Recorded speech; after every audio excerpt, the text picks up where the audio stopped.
Kelanchal times, हर खबर पर हमारी नजर। नमस्कार, स्वागत है आप सभी का केलांचल टाइम्स में। मैं हूं आपके साथ मानसी त्यागी। रुक करते हैं इस वक्त की बड़ी खबर पर, जहां 41 मजदूरों को उत्तरकाशी स्थित टनल में फंसे 11 दिन का वक्त बीत चुका है। अब तक उन्हें निकाला भी नहीं जा सका है।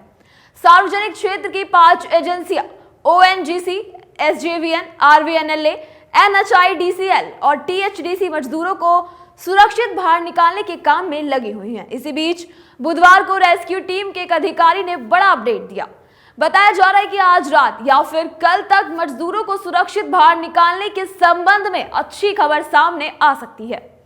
खबर के मुताबिक सड़क और परिवहन विभाग के अतिरिक्त सचिव तकनीकी महमूद अहमद ने कहा है कि जल्द ही कुछ बड़ी खबर की उम्मीद की जा रही है, क्योंकि अतिरिक्त 880 मिलीमीटर पाइप को मलबे में कई मीटर तक धकेल दिया गया है। उन्होंने कहा कि बचाव कर्मियों ने मलबे में 3 पाइप डाले हैं। हमने 1:45 बजे बर्मा मशीन का उपयोग करके ड्रिलिंग शुरू की और मुझे ये बताते हुए खुशी हो रही है कि हमने 39 मीटर ड्रिल किया है और 800 मिलीमीटर का पाइप भी डाला है। हम अच्छी तरह से प्रगति कर रहे हैं।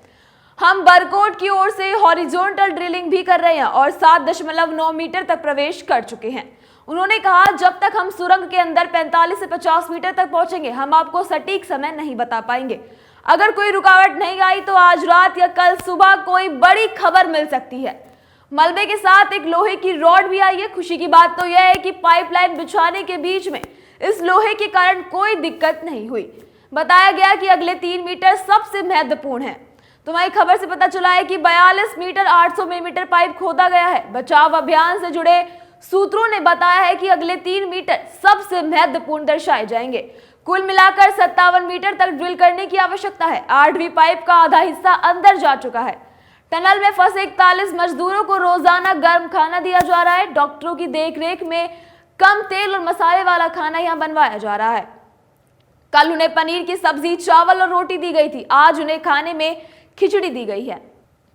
राष्ट्रीय जांच एजेंसी NIA ने पंजाब और हरियाणा के 14 स्थानों पर ताबड़तोड़ छापे मारे हैं। यह कार्रवाई सैन फ्रांसिस्को में भारतीय वाणिज्य दूतावास पर हमले के संबंध में की गई है। इसमें खालिस्तानी समर्थक आतंकी गुरपतवंत सिंह पन्नू और उसे जिसे अपराधियों सहयोगियों की पहचान करने के लिए यह कार्रवाई की गई है, जिन पर आपराधिक अतिक्रमण, बर्बरता, सार्वजनिक संपत्ति को नुकसान, परामर्शदाताओं को नुकसान पहुंचाने का प्रयास, आगजनी और इमारत में आग लगाने का प्रयास जैसे गंभीर आरोप शामिल हैं।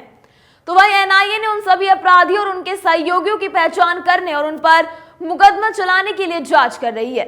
19 मार्च 2023 और 2 जुलाई 2023 के हमलों के पीछे की पूरी साजिश को उजागर करने के लिए NIA टीमों द्वारा 2 उत्तर भारतीय राज्यों में कुल 14 स्थानों पर छापे मारे गए। इसमें आपराधिक अत्याचार, बर्बरता, सार्वजनिक संपत्ति को नुकसान और प्रयास शामिल थे। वाणिज्य दूतावास के अधिकारियों को चोट पहुंचाना और आगजनी के माध्यम से वाणिज्य दूतावास की इमारत में आग लगने के आरोप हैं। NIA सभी हमलावरों की पहचान करने और उन पर मुकदमा चलाने और ऐसे भारत विरोधी तत्वों को एक बड़ा संदेश भेजने के उद्देश्य से मामले की जांच कर रही है।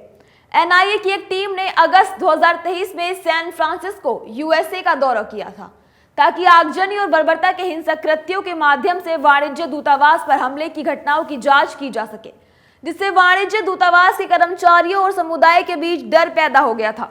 अपनी जांच के हिस्से के रूप में NIA ने इन हिंसक घटनाओं में शामिल अमेरिका आधारित संस्थाओं और व्यक्तियों की पहचान करने और उनके बारे में जानकारी एकत्र करने के लिए भीड़ से जानकारी जुटाई है। एजेंसी ने पहले ही कुछ ऐसे व्यक्तियों की पहचान कर ली है जो बार बार हुए हमलों के पीछे की साजिश का हिस्सा थे। इनमें हमलावर और उनके कई सहयोगी शामिल हैं, जो भारतीय और विदेशी दोनों नागरिक हैं। NIA ने बुधवार को जिन स्थानों पर छापेमारी की वे पंजाब के मोगा, जालंधर, लुधियाना, गुरदासपुर, मोहाली और पटियाला, हरियाणा के कुरुक्षेत्र, यमुनानगर जिलों में फैले हुए थे। कार्रवाई के परिणाम स्वरूप अन्य आपत्तिजनक दस्तावेजों के साथ साथ आरोपी व्यक्तियों से संबंधित जानकारी वाले डिजिटल डेटा को जब्त कर लिया गया है। झारखंड राज्य सरकार में काम कर रहे कर्मचारियों के लिए एक बहुत जरूरी खबर है, क्योंकि सरकार अब नई पेंशन नियमावली लागू करने वाली है। इस नई नियमावली में कई अहम बदलाव किए जाएंगे, जिससे कर्मचारियों को पेंशन की प्रक्रिया को सरल बनाने से लेकर पेंशन लेने वाले कर्मचारियों के निधन के बाद पेंशन किसे मिलेगी, इन सारी चीजों में स्पष्टीकरण दिखाया जाएगा।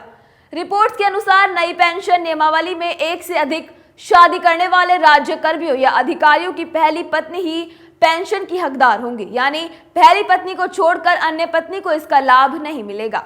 यही नहीं, रिटायर होने के 1 साल पहले कर्मियों को अग्रिम राशि लेने पर भी रोक लगा दी जाएगी। पेंशन नियमावली प्रारूप समिति ने सरकार को अपनी अनुशंसा के साथ रिपोर्ट सौंप दी है। वित्त विभाग इसका अध्ययन कर लागू करने की प्रक्रिया पर काम कर रहा है। तो वहीं बताते चले कि अभी 1949 के अविभाजित बिहार में बनी पेंशन नियमावली के आधार पर ही काम चल रहा है।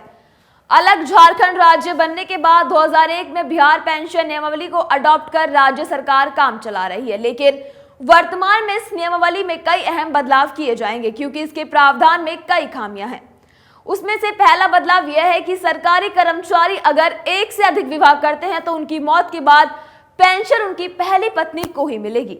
तो वही कर्मचारी के रिटायर होने के बाद पेंशन की प्रक्रिया थोड़ी सी जटिल है, इसमें काफी वक्त लग जाता है, लेकिन नए नियम के अनुसार सरकार फॉर्मेट की पूरी जानकारी लेगी और विभाग पर दायित्व होगा कि वह किसी भी कर्मचारी के रिटायर होने के 2 साल पहले ही उनकी पेंशन से संबंधित सारी प्रक्रिया पूरी कर ले। रिटायरमेंट से 1 साल पहले एडवांस लेने पर रोक लगेगी। विशेष परिस्थिति में अग्रिम राशि देनी पड़े तो विभाग से अनुमति लेनी होगी। साथ ही राशि भी इतनी होगी जो ग्रेच्युटी से वसूल की जा सके। नियम 43 में बदलाव होगा। इससे तय होगा कि दंड स्वरूप किन्हें कम पेंशन और किन्हें नहीं मिलेगी। सक्षम पदाधिकारी कौन होंगे, नियमावली में स्पष्ट प्रावधान किया जा रहा है। AIMIM के नेता हैदराबाद सांसद असुद्दीन ओवैसी के भाई अकबरुद्दीन के खिलाफ पुलिस इंस्पेक्टर को धमकाने के कारण मामला दर्ज कर लिया गया है। उन्होंने स्टेज से भीड़ के सामने ही पुलिस अफसर को धमकी दी और उसे वहां से चले जाने को कहा था। दरअसल पुलिस अधिकारी ने अकबरुद्दीन को राज्य से लागू आदर्श आचार संहिता का पालन करने के लिए कहा था। यह घटना कैमरे में कैद हो गई और इसका वीडियो वायरल हो रहा है। हैदराबाद में पुलिस इंस्पेक्टर अपनी ड्यूटी पर तैनात था और उसने चुनावी रैली को संबोधित कर रहे अकबरुद्दीन की तरफ इशारा करा कि भाषण देने का समय खत्म हो चुका है। आदर्श आचार संहिता के तहत तय की गई समय सीमा को पार कर चुके हैं। इसके बाद अकबरुद्दीन आग बबूला हो गए और उन्होंने मंच से ही धमकियां देनी शुरू कर दी थी। पुलिस इंस्पेक्टर पर नाराज होते हुए अकबरुद्दीन ने कहा कि कोई माई का लाल पैदा नहीं हुआ है मुझे रोकने के लिए। अगर मैंने इशारा कर दिया तो आपको दौड़ना पड़ेगा। क्या मैं इन्हें दौड़ने के लिए कहूं? अकबरुद्दीन चंद्रयानु गुट्टा निर्वाचन क्षेत्र से विधानसभा चुनाव के उम्मीदवार हैं। इस सीट पर पार्टी ने पिछले 2 विधानसभा चुनावों में 2014 और 2018 में जीत हासिल की है। खालिस्तानी आतंकी हरदीप सिंह निज्जर की हत्या मामले पर कनाडा और भारत के बीच बड़े तनाव के बाद पहली बार प्रधानमंत्री नरेंद्र मोदी और कनाडा के पीएम जस्टिन ट्रूडो आमने सामने होंगे। हालांकि इस मुलाकात से पहले भारत सरकार ने संबंधों में सुधार की पैरवी करते हुए एक बड़ा कदम उठाया है, जिसके तहत कनाडाई नागरिकों के लिए बंद की गई ई-वीजा सर्विस को फिर से शुरू कर दिया गया है। तो वहीं सूत्रों के हवाले से जानकारी मिली है कि बीते 21 सितंबर को भारत ने कनाडाई नागरिकों के लिए ई-वीजा सर्विस पर रोक लगाई थी। दोनों नेताओं की मुलाकात G20 की वर्चुअल समिट में होने वाली है। बता दें कि पिछले 2 महीने से भारत ने इलेक्ट्रॉनिक वीजा सर्विस पर कनाडाई नागरिकों के लिए रोक लगा दी थी। ऐसे में एक बार फिर वीजा सर्विस बहाल होने के बाद कनाडाई नागरिक भारत की यात्रा कर पाएंगे।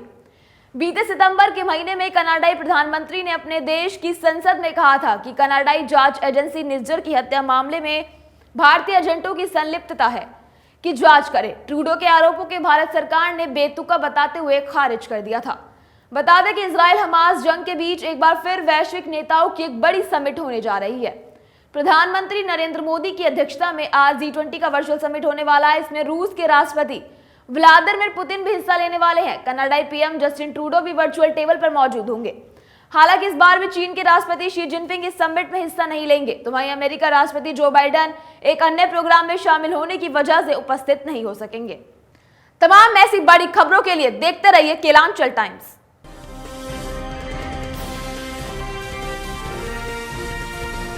केलांचल टाइम्स, हर खबर पर हमारी नजर।